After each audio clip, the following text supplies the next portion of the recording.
खेरंगरे BJP विशाल त्रिरंगा शोभायात्रा देशभक्तिर नारे कंपिला अंचल जोगदेले जिला सभापति प्रभारी भारतीय जनता पार्टी पक्षर चांदोली ब्लॉक अंतर्गत खेरंगठारे मंगलवार एक विशाल त्रिरंगा शोभायात्रा उत्साह उद्दीपनार सह अनुष्ठित हो जायछि।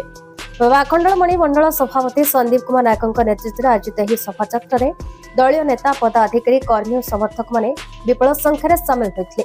शोभायात्रा भद्रक जिला बीजेपी सभापति भगवान पंडा और दलीय प्रभारी अजय कुमार नायक जोगदे कर्मी मानक उत्साह बढ़ाई हाथ में त्रिरंगा पताका धरी बहु संख्यक कर्मी शोभायात्रा आगक बढ़ुवा बेले देशभक्तिमूलक नारे समग्र अंचल प्रकम्पित होता।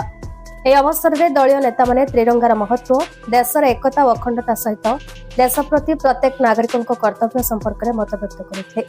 देशर स्वाधीनता पर जीवन उत्सर्ग कर स्वाधीनता संग्रामी और वीर शहीद मान त्याग को स्मरण करने सह जातीय पताका प्रति सम्मान और देश प्रेमर भावना को आहरी मजबूत करने यह शोभायात्रार मुख्य उद्देश्य बोली दलीय नेता माने कहते। शोभायात्रा युवा महिला वरिष्ठ कर्मी समेत बहु संख्यक दलीय समर्थक सामिल होते।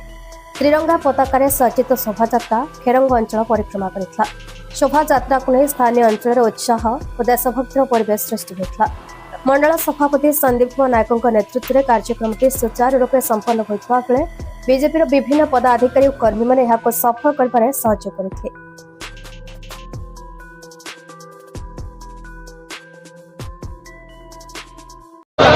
भारतर यशस्वी प्रधानमंत्री माननीय श्रीयुक्त नरेंद्र मोदी आह्वान क्रमे सारा भारत वर्ष सबु जिले राज्य मंडल शक्ति केन्द्र एवं बूथ रे हर घर तिरंगा कार्यक्रम होउची।